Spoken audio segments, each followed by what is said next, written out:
Chapter 11. The Mystery of Sex Transmutation. The 10th Step Towards Riches. The meaning of the word transmute is, in simple language, the changing or transferring of one element or form of energy into another. The emotion of sex brings into being a state of mind. Because of ignorance on the subject, this state of mind is generally associated with the physical, and because of improper influences to which most people have been subjected in acquiring knowledge of sex, things essentially physical have highly biased the mind. The emotion of sex has back of it the possibility of three constructive potentialities. They are: 1. The perpetuation of mankind. 2. The maintenance of health. As a therapeutic agency, it has no equal. 3. The transformation of mediocrity into genius through transmutation. Sex transmutation is simple and easily explained. It means the switching of the mind from thoughts of physical expression to thoughts of some other nature. Sex desire is the most powerful of human desires. When driven by this desire, men develop keenness of imagination, courage, willpower, persistence, and creative ability unknown to them at other times. So strong and impelling is the desire for sexual contact that men freely run the risk of life and reputation to indulge it. When harnessed and redirected along other lines, this motivating force maintains all of its attributes of keenness of imagination, courage, etc., which may be used as powerful creative forces in literature, art, or any other profession or calling, including, of course, the accumulation of riches. The transmutation of sexual energy calls for the exercise of willpower, to be sure, but the reward is worth the effort. The desire for sexual expression is inborn and natural. The desire cannot and should not be submerged or eliminated, but it should be given an outlet through forms of expression which enrich the body, mind, and spirit of man. If not given this form of outlet through transmutation, it will seek outlets through purely physical channels. A river may be dammed and its water controlled for a time, but eventually it will force an outlet. The same is true of the emotion of sex. It may be submerged and controlled for a time, but its very nature causes it to be ever seeking means of expression. If it is not transmuted into some creative effort, it will find a less worthy outlet. Fortunate indeed is the person who has discovered how to give sex emotion an outlet through some form of creative effort, for he has, by that discovery, lifted himself to the status of a genius. Scientific research has disclosed these significant facts. 1. The men of greatest achievement are men with highly developed sex natures, men who have learned the art of sex transmutation. 2. The men who have accumulated great fortunes and achieved outstanding recognition in literature, art, industry, architecture, and the professions were motivated by the influence of a woman. The research from which these astounding discoveries were made went back through the pages of biography and history for more than 2,000 years. Wherever there was evidence available in connection with the lives of men and of great achievement, it indicated most convincingly that they possessed highly developed sex natures. The emotion of sex is an irresistible force against which there can be no such opposition as an immovable body. When driven by this emotion, men become gifted with a superpower for action. Understand this truth, and you will catch the significance of the statement that sex transmutation will lift one to the status of a genius. The emotion of sex contains the secret of creative ability. Destroy the sex glands, whether in man or beast, and you have removed the major source of action. For proof of this, observe what happens to any animal after it has been castrated. A bull becomes as docile as a cow after it has been altered sexually. Sex alteration takes out of the male, whether man or beast, all the fight that was in him. Sex alteration of the female has the same effect. The 10 mind stimuli. The human mind responds to stimuli through which it may be keyed up to high rates of vibration, known as enthusiasm, creative imagination, intense desire, etc. The stimuli to which the mind responds most freely are: 1. The desire for sex expression. 2. Love. 3. A burning desire for fame, power, or financial gain, money. 4. Music. 5. Friendship between either of those of the same sex or those of the opposite sex. 6. A mastermind alliance based upon the harmony of two or more people who ally themselves for spiritual or temporal advancement. 7. Mutual suffering, such as that experienced by people who are persecuted. 8. Autosuggestion. 9. Fear. 10. Narcotics and alcohol. The desire for sex expression comes at the head of the list of stimuli which most effectively step up the vibrations of the mind and start the wheels of physical action. 8 of these stimuli are natural and constructive. 2 are destructive. The list is here presented for the purpose of enabling you to make a comparative study of the major sources of mind stimulation. From this study, it will be readily seen that the emotion of sex is by great odds the most intense and powerful of all mind stimuli. This comparison is necessary as a foundation for proof of the statement that transmutation of sex energy may lift one to the status of a genius. Let us find out what constitutes a genius. Some wiseacre has said that a genius is a man who wears long hair, eats queer food, lives alone, and serves as a target for the joke-makers. A better definition of a genius is a man who has discovered how to increase the vibrations of thought to the point where he can freely communicate with sources of knowledge not available through the ordinary rate of vibration of thought. The person who thinks will want to ask some questions concerning this definition of genius. The first question will be, how may one communicate with sources of knowledge which are not available through the ordinary rate of vibration of thought? The next question will be, are there known sources of knowledge which are available only to genii? And if so, what are these sources, and exactly how may they be reached? We shall offer proof of the soundness of some of the more important statements made in this book, or at least we shall offer evidence through which you may secure your own proof through experimentation, and in doing so we shall answer both of these questions. Genius is developed through the sixth sense. The reality of the sixth sense has been fairly well established. This sixth sense is creative imagination. The faculty of creative imagination is one which the majority of people never use during an entire lifetime, and if used at all, it usually happens by mere accident. A relatively small number of people use, with deliberation and purpose aforethought, the faculty of creative imagination. Those who use this faculty voluntarily and with understanding of its function are genii. The faculty of creative imagination is the direct link between the finite mind of man and infinite intelligence. All so-called revelations referred to in the realm of religion, and all discoveries of basic or new principles in the field of invention, take place through the faculty of creative imagination. When ideas or concepts flash into one's mind through what is popularly called a hunch, they come from one or more of the following sources. 1. Infinite intelligence. 2. One's subconscious mind, wherein is stored every sense impression and thought impulse which ever reached the brain through any of the 5 senses. 3. From the mind of some other person who has just released the thought or picture of the idea or concept through conscious thought, or 4. From the other person's subconscious storehouse.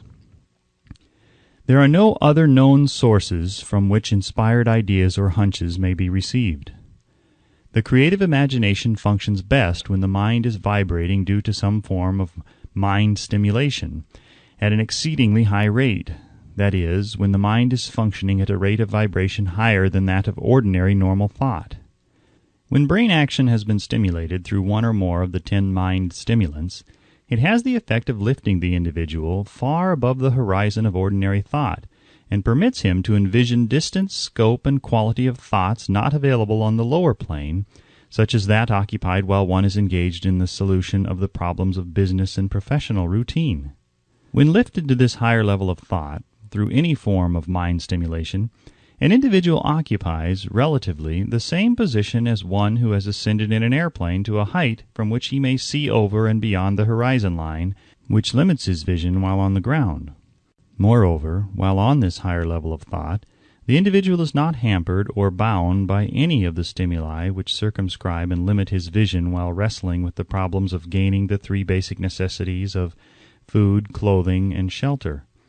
He is in a world of thought in which the ordinary workaday thoughts have been as effectively removed as are the hills and valleys and other limitations of physical vision when he rises in an airplane. While on this exalted plane of thought, the creative faculty of the mind is given freedom for action. The way has been cleared for the sixth sense to function. It becomes receptive to ideas which could not reach the individual under any other circumstances.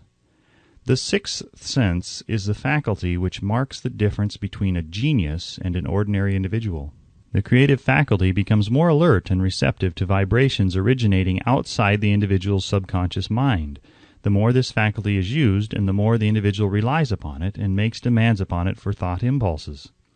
This faculty can be cultivated and developed only through use. That which is known as one's conscious operates entirely through the faculty of the sixth sense. The great artists, writers, musicians, and poets become great because they acquire the habit of relying upon the still small voice, which speaks from within through the faculty of creative imagination. It is a fact well known to people who have keen imaginations that their best ideas come through so-called hunches. There is a great orator who does not attain to greatness until he closes his eyes and begins to rely entirely upon the faculty of creative imagination. When asked why he closed his eyes just before the climaxes of his oratory, he replied, "I do it because then I speak through ideas which come to me from within." One of America's most successful and best-known financiers followed the habit of closing his eyes for 2 or 3 minutes before making a decision. When asked why he did this, he replied, "With my eyes closed, I am able to draw upon a source of superior intelligence." The late Dr. Elmer R. Gates of Chevy Chase, Maryland, created more than 200 useful patents, many of them basic, through the process of cultivating and using the creative faculty. His method is both significant and interesting to one interested in attaining to the status of genius, in which category Dr. Gates unquestionably belonged. Dr. Gates was one of the really great, though less publicized, scientists of the world. In his laboratory, he had what he called his personal communication room. It was practically soundproof and so arranged that all light could be shut out. It was equipped with a small table on which he kept a pad of writing paper. In front of the table on the wall was an electric push-button which controlled the lights.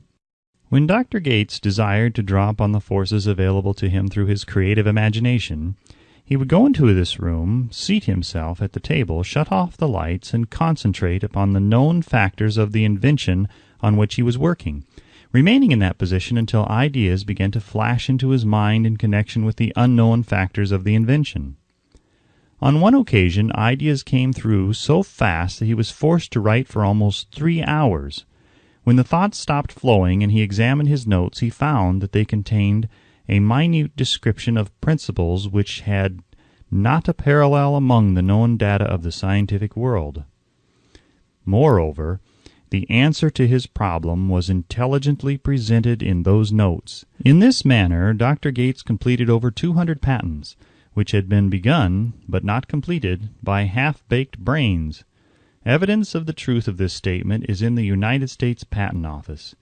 Dr. Gates earned his living by sitting for ideas for individuals and corporations. Some of the largest corporations in America paid him substantial fees by the hour for sitting for ideas. The reasoning faculty is often faulty because it is largely guided by one's accumulated experience. Not all knowledge which one accumulates through experience is accurate. Ideas received through the creative faculty are much more reliable for the reason that they come from sources more reliable than any which are available to the reasoning faculty of the mind. The major difference between the genius and the ordinary crank inventor may be found in the fact that the genius works through his faculty of creative imagination, while the crank knows nothing of this faculty. The scientific inventor, such as Mr. Edison and Dr. Gates, makes use of both the synthetic and the creative faculties of imagination. For example, the scientific inventor or genius begins an invention by organizing and combining the known ideas or principles accumulated through experience, through the synthetic faculty, the reasoning faculty. If he finds this accumulated knowledge to be insufficient for the completion of his invention, he then draws upon the sources of knowledge available to him through his creative faculty. The method by which he does this varies with the individual, but this is the sum and substance of his procedure. 1. He stimulates his mind so that it vibrates on a higher than average plane, using one or more of the 10 mind stimulants or some other stimulant of his choice. 2. He concentrates upon the known factors, the finished part, of his invention, and creates in his mind a perfect picture of unknown factors, the unfinished part of his invention. He holds this picture in his mind until it has been taken over by the subconscious mind, then relaxes by clearing his mind of all thought and waits for his answers to flash into his mind. Sometimes the results are both definite and immediate. At other times the results are negative, depending upon the state of development of the sixth sense or creative faculty. Mr. Edison tried out more than 10,000 different combinations of ideas through the synthetic faculty of his imagination before he tuned in through the creative faculty and got the answer which perfected the incandescent light. His experience was similar when he produced the talking machine. There is plenty of reliable evidence that the faculty of creative imagination exists. This evidence is available through accurate analysis of men who have become leaders in their respective callings without having had extensive educations. Lincoln was a notable example of a great leader who achieved greatness through the discovery and use of his faculty of creative imagination. He discovered and began to use this faculty as the result of the stimulation of love which he experienced after he met Anne Rutledge, a statement of the highest significance in connection with the study of the source of genius. The pages of history are filled with the records of great leaders whose achievements may be traced directly to the influence of women who aroused the creative faculties of their minds through the stimulation of sex desire. Napoleon Bonaparte was one of these. When inspired by his first wife, Josephine, he was irresistible and invincible. When his better judgment or reasoning faculty prompted him to put Josephine aside, he began to decline. His defeat and St. Helena were not far distant. If good taste would permit, we might easily mention scores of men, well known to the American people, who climbed to great heights of achievement under the stimulating influence of their wives, only to drop back to destruction after money and power went to their heads and they put aside the old wife for a new one. Napoleon was not the only man to discover that sex influence, from the right source, is more powerful than any substitute of expediency which may be created by mere reason. The human mind responds to stimulation. Among the greatest and most powerful of these stimuli is the urge of sex. When harnessed and transmuted, this driving force is capable of lifting men into that higher sphere of thought which enables them to master the sources of worry and petty annoyance which beset their pathway on the lower plane. Unfortunately, only the genii have made the discovery. Others have accepted the experience of sex urge without discovering one of its major potentialities, a fact which accounts for the great number of others as compared to the limited number of genii. For the purpose of refreshing the memory in connection with the facts available from the biographies of certain men, we here present the names of a few men of outstanding achievement, each of whom was known to have been of a highly sexed nature. The genius which was theirs undoubtedly found its source of power in transmuted sex energy. George Washington, Napoleon Bonaparte, William Shakespeare, Abraham Lincoln, Ralph Waldo Emerson, Robert Burns, Thomas Jefferson, Albert Hubbard, Albert H. Gary, Oscar Wilde, Woodrow Wilson, John H. Patterson, Andrew Jackson, Enrico Caruso. Your own knowledge of biography will enable you to add to this list. Find, if you can, a single man in all history of civilization who achieved outstanding success in any calling who was not driven by a well-developed sex nature. If you do not wish to rely upon biographies of men not now living, take inventory of those whom you know to be men of great achievement, and see if you can find one among them who is not highly sexed. Sex energy is the creative energy of all genii. There never has been and never will be a great leader, builder, or artist lacking in this driving force of sex.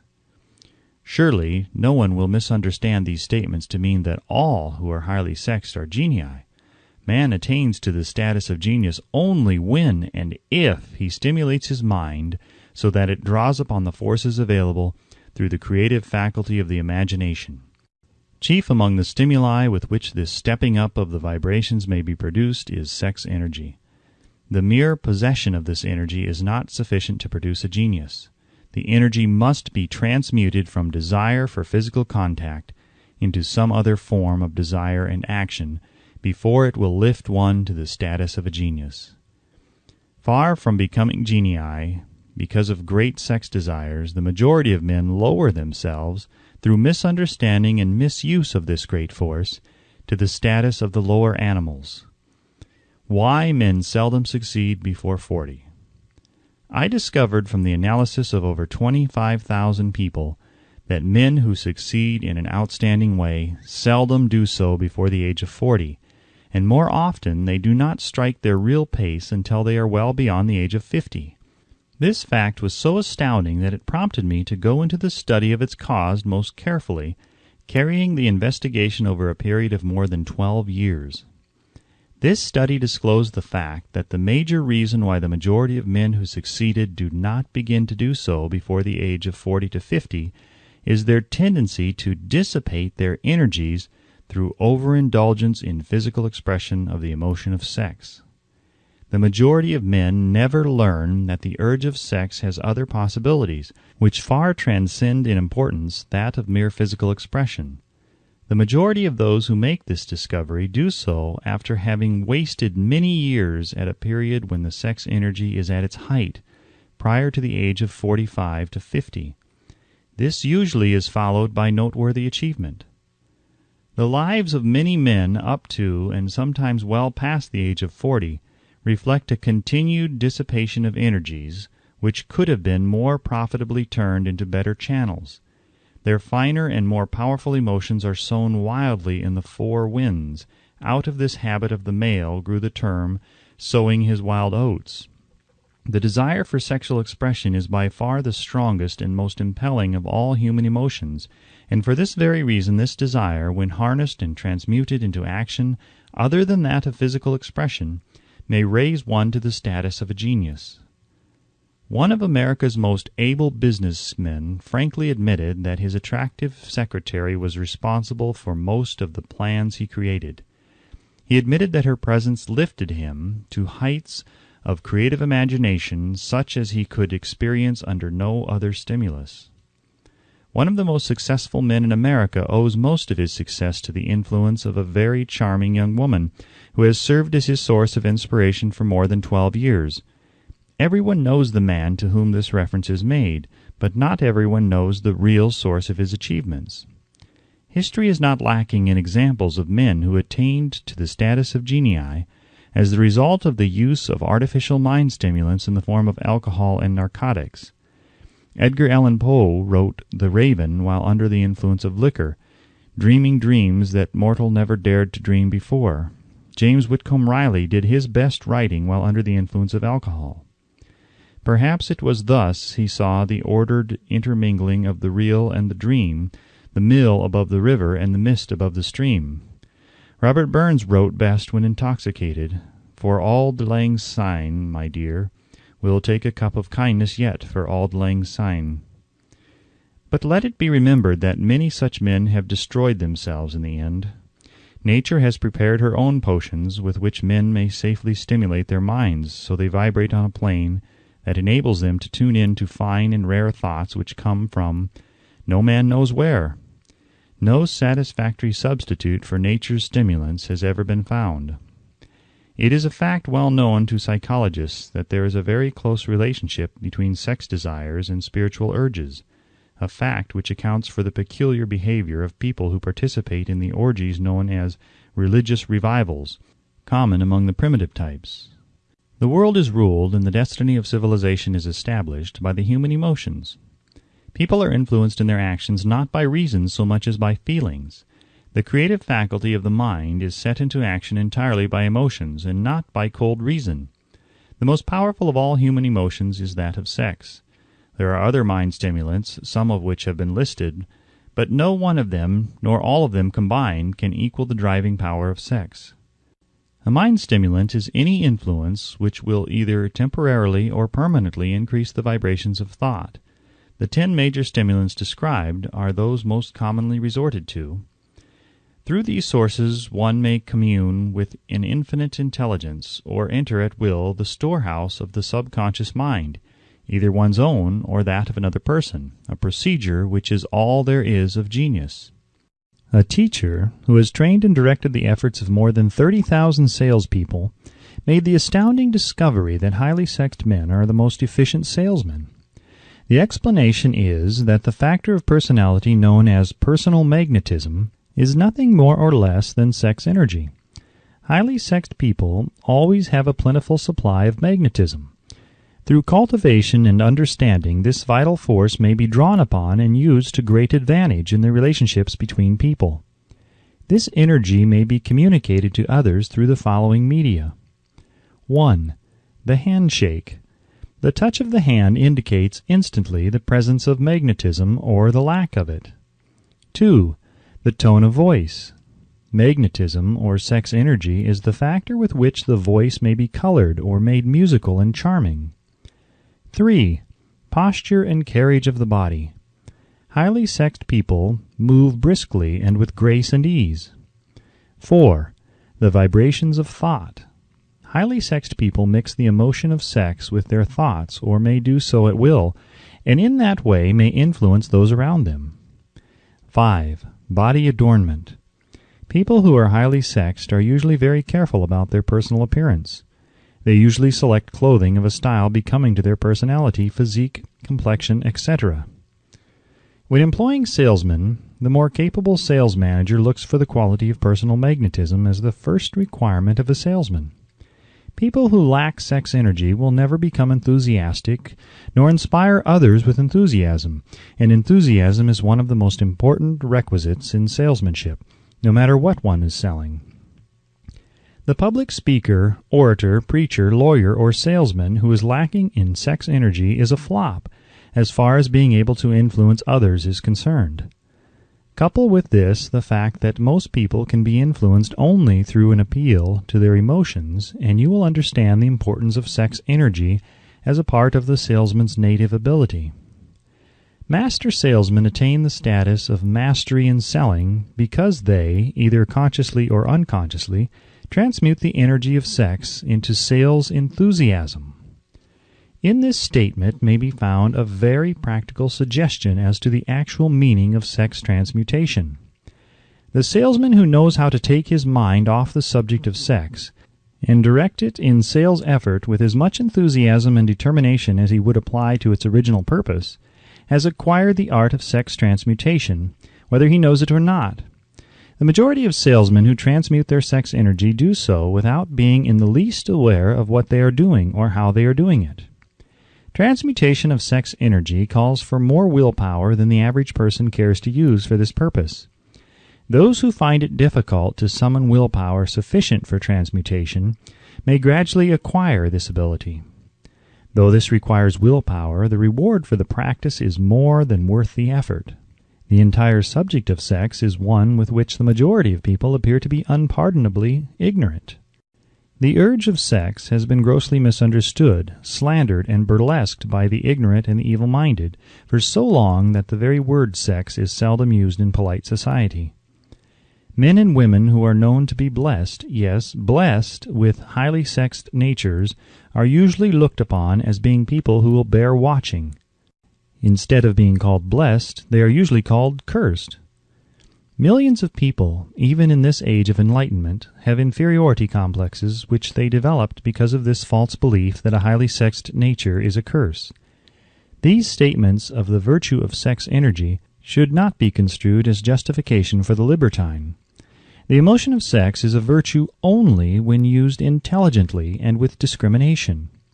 It may be misused, and often is, to such an extent that it debases instead of enriches both body and mind. The better use of this power is the burden of this chapter. It seemed quite significant to the author when he made the discovery that practically every great leader, whom he had the privilege of analyzing, was a man whose achievements were largely inspired by a woman. In many instances, the woman in the case was a modest, self-denying wife, of whom the public had heard but little or nothing. In a few instances, the source of inspiration has been traced to the other woman. Perhaps such cases may not be entirely unknown to you. Intemperance in sex habits is just as detrimental as intemperance in habits of drinking and eating. In this age in which we live, an age which began with the World War, intemperance in habits of sex is common. This orgy of indulgence may account for the shortage of great leaders. No man can avail himself of the forces of his creative imagination while dissipating them. Man is the only creature on earth which violates nature's purpose in this connection. Every other animal indulges its sex nature in moderation and with purpose which harmonizes with the laws of nature.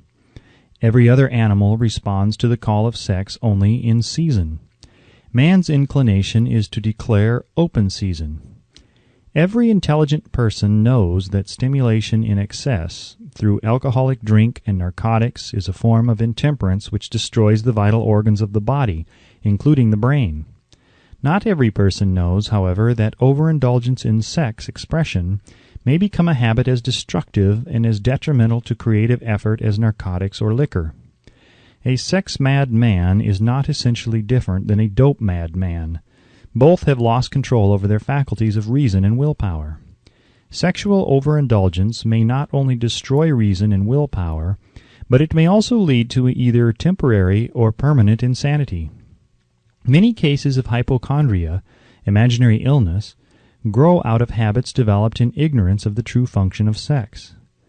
From these brief references to the subject, it may be readily seen that ignorance on the subject of sex transmutation forces stupendous penalties upon the ignorant on the one hand, and withholds from them equally stupendous benefits on the other.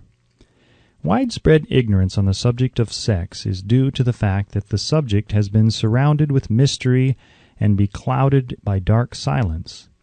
The conspiracy of mystery and silence has had the same effect upon the minds of young people that the psychology of prohibition had.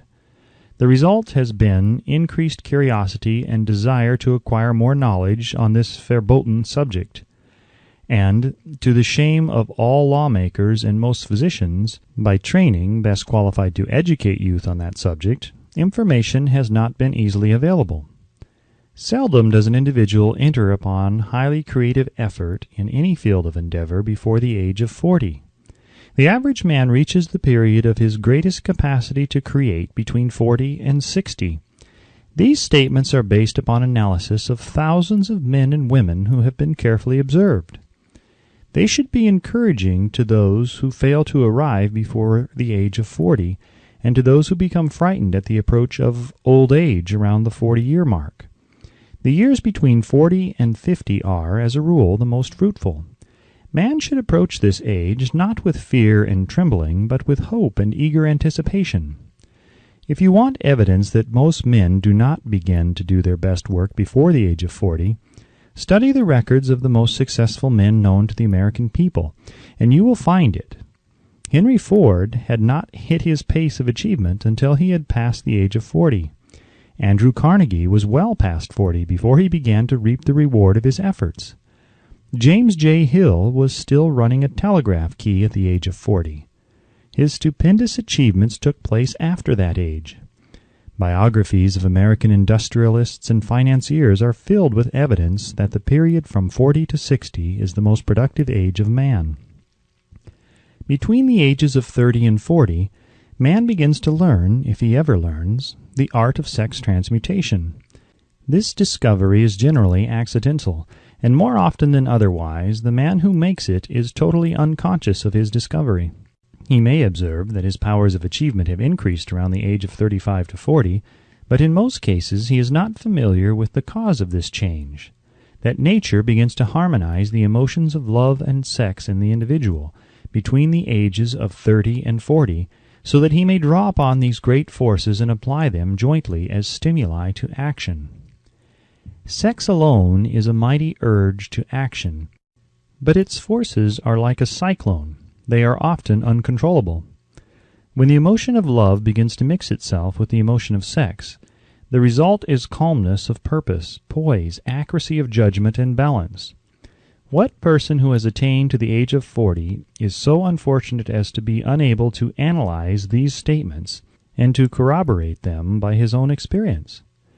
When driven by his desire to please a woman, based solely upon the emotion of sex, a man may be, and usually is, capable of great achievement, but his actions may be disorganized, distorted, and totally destructive. When driven by his desire to please a woman, based upon the motive of sex alone, a man may steal, cheat, and even commit murder. But when the emotion of love is mixed with the emotion of sex, that same man will guide his actions with more sanity, balance, and reason. Criminologists have discovered that the most hardened criminals can be reformed through the influence of a woman's love. There is no record of a criminal having been reformed solely through the sex influence. These facts are well known, but their cause is not. Reformation comes, if at all, through the heart or emotional side of man, not through his head or reasoning side. Reformation means a change of heart. It does not mean a change of head. A man may, because of reason, make certain changes in his personal conduct to avoid the consequences of undesirable effects, but genuine reformation comes only through a change of heart, through a desire to change. Love, romance, and sex are all emotions capable of driving men to heights of superachievement. Love is the emotion which serves as a safety valve and ensures balance, poise, and constructive effort. When combined, these three emotions may lift one to an altitude of a genius. There are genii, however, who know but little of the emotion of love. Most of them may be found engaged in some form of action which is destructive, or at least not based upon justice and fairness toward others. If good taste would permit, a dozen genii could be named in the field of industry and finance, who ride ruthlessly over the rights of their fellow men. They seem totally lacking in conscience. The reader can easily supply his own list of such men. The emotions are states of mind. Nature has provided man with a chemistry of the mind which operates in a manner similar to the principles of chemistry of matter. It is a well-known fact that through the aid of chemistry of matter, a chemist may create a deadly poison by mixing certain elements, none of which are in themselves harmful in the right proportions. The emotions may likewise be combined so as to create a deadly poison. The emotions of sex and jealousy, when mixed, may turn a person into an insane beast. The presence of any one or more of the destructive emotions in the human mind, through the chemistry of the mind, sets up a poison which may destroy one's sense of justice and fairness. In extreme cases, the presence of any combination of these emotions in the mind may destroy one's reason. The road to genius consists of the development, control, and use of sex, love, and romance. Briefly, the process may be stated as follows. Encourage the presence of these emotions as the dominating thoughts in one's mind, and discourage the presence of all the destructive emotions. The mind is a creature of habit. It thrives upon the dominating thoughts fed it. Through the faculty of willpower, one may discourage the presence of any emotion and encourage the presence of any other. Control of the mind through the power of will is not difficult. Control comes from persistence and habit. The secret of control lies in understanding the process of transmutation. When any negative emotion presents itself in one's mind, it can be transmuted into a positive or constructive emotion by the simple procedure of changing one's thoughts. There is no other road to genius than through voluntary self-effort. A man may attain to great heights of financial or business achievement solely by the driving force of sex energy, but history is filled with evidence that he may, and usually does, carry with him certain traits of character which rob him of the ability to either hold or enjoy his fortune. This is worthy of analysis, thought, and meditation, for it states a truth, the knowledge of which may be helpful to women as well as men. Ignorance of this has cost thousands of people their privilege of happiness, even though they possessed riches. The emotions of love and sex leave their unmistakable marks upon the features. Moreover, these signs are so visible that all who wish may read them. The man who is driven by the storm of passion, based upon sex desires alone, plainly advertises that fact to the entire world by the expression of his eyes and the lines of his face. The emotion of love, when mixed with the emotion of sex, softens, modifies, and beautifies the facial expression. No character analyst is needed to tell you this. You may observe it for yourself. The emotion of love brings out and develops the artistic and aesthetic nature of man. It leaves its impress upon one's very soul, even after the fire has been subdued by time and circumstance. Memories of love never pass. They linger, guide, and influence long after the source of stimulation has faded. There is nothing new in this. Every person who has been moved by genuine love knows that it leaves enduring traces upon the human heart. The effect of love endures because love is spiritual in nature. The man who cannot be stimulated to great heights of achievement by love is hopeless. He is dead, though he may seem to live. Even the memories of love are sufficient to lift one to a higher plane of creative effort. The major force of love may spend itself and pass away, like a fire which has burned itself out, but it leaves behind indelible marks as evidence that it has passed that way. Its departure often prepares the human heart for a still greater love. Go back into your yesteryears at times, and bathe your mind in the beautiful memories of past love. It will soften the influence of the present worries and annoyances. It will give you a source of escape from the unpleasant realities of life, and maybe, who knows, your mind will yield to you, during this temporary retreat into the world of fantasy, ideas or plans which may change the entire financial or spiritual status of your life. If you believe yourself unfortunate because you have loved and lost, perish the thought. One who has loved truly can never lose entirely. Love is whimsical and temperamental. Its nature is ephemeral and transitory. It comes when it pleases and goes away without warning. Accept and enjoy it while it remains, but spend no time worrying about its departure. Worry will never bring it back. Dismiss also the thought that love never comes but once. Love may come and go, times without number, but there are no two love experiences which affect one in just the same way. There may be, and there usually is, one love experience which leaves a deeper imprint on the heart than all the others. But all love experiences are beneficial except to the person who becomes resentful and cynical when love makes its departure.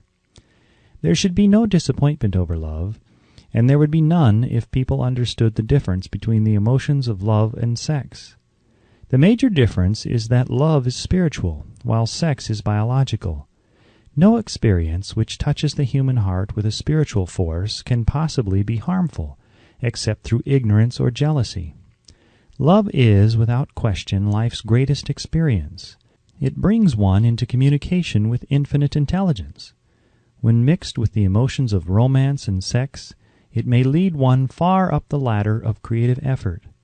The emotions of love, sex, and romance are sides of the eternal triangle of achievement, building genius. Nature creates genii through no other force. Love is an emotion with many sides, shades, and colors. The love which one feels for parents or children is quite different from that which one feels for one's sweetheart. The one is mixed with the emotion of sex, while the other is not. The love which one feels in true friendship is not the same as that felt for one's sweetheart, parents, or children, but it, too, is a form of love. Then there is the emotion of love for things inanimate, such as the love of nature's handiwork.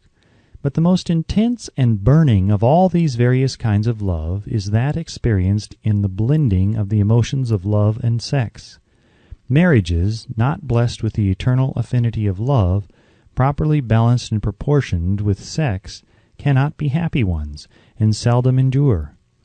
Love alone will not bring happiness in marriage, nor will sex alone. When these two beautiful emotions are blended, marriage may bring about a state of mind closest to the spiritual that one may ever know on this earthly plane. When the emotion of romance is added to those of love and sex, the obstructions between the finite mind of man and infinite intelligence are removed. Then a genius has been born. What a different story is this than those usually associated with the emotion of sex. Here is an interpretation of the emotion which lifts it out of the commonplace and makes of it potter's clay in the hands of God, from which he fashions all that is beautiful and inspiring. It is an interpretation which would, when properly understood, bring harmony out of the chaos which exists in too many marriages. The disharmonies often expressed in the form of nagging may usually be traced to lack of knowledge on the subject of sex. Where love, romance, and the proper understanding of the emotion and function of sex abide, there is no disharmony between married people. Fortunate is the husband whose wife understands the true relationship between the emotions of love, sex, and romance. When motivated by this holy triumvirate, no form of labor is burdensome, because even the most lowly form of effort takes on the nature of a labor of love. It is a very old saying that a man's wife may either make him or break him, but the reason is not always understood. The making and breaking is the result of the wife's understanding or lack of understanding of the emotions of love, sex, and romance. Despite the fact that men are polygamous by the very nature of their biological inheritance, it is true that no woman has as great an influence on a man as his wife, unless he is married to a woman totally unsuited to his nature. If a woman permits her husband to lose interest in her and become more interested in other women, it is usually because of her ignorance or indifference toward the subjects of sex, love, and romance. This statement presupposes, of course, that genuine love once existed between a man and his wife. The facts are equally applicable to a man who permits his wife's interest in him to die. Married people often bicker over a multitude of trivialities. If these are analyzed accurately, the real cause of the trouble will often be found to be indifference or ignorance on these subjects. Man's greatest motivating force is his desire to please woman. The hunter who excelled during prehistoric days before the dawn of civilization did so because of his desire to appear great in the eyes of woman. Man's nature has not changed in this respect. The hunter of today brings home no skins of wild animals, but he indicates his desire for her favor by supplying fine clothes, motor cars, and wealth. Man has the same desire to please woman that he had before the dawn of civilization. The only thing that has changed is his method of pleasing. Men who accumulate large fortunes and attain to great heights of power and fame do so mainly to satisfy their desire to please women. Take women out of their lives, and great wealth would be useless to most men. It is this inherent desire of man to please woman which gives woman the power to make or break a man. The woman who understands man's nature and tactfully caters to it need have no fear of competition from other women. Men may be giants with indomitable willpower when dealing with other men, but they are easily managed by the woman of their choice. Most men will not admit that they are easily influenced by the women they prefer, because it is in the nature of the male to want to be recognized as the stronger of the species. Moreover, the intelligent woman recognizes this manly trait and very wisely makes no issue of it. Some men know that they are being influenced by the women of their choice, their wives, sweethearts, mothers, or sisters, but they tactfully refrain from rebelling against the influence because they are intelligent enough to know that no man is happy or complete without the modifying influence of the right woman. The man who does not recognize this important truth deprives himself of the power which has done more to help men achieve success than all other forces combined.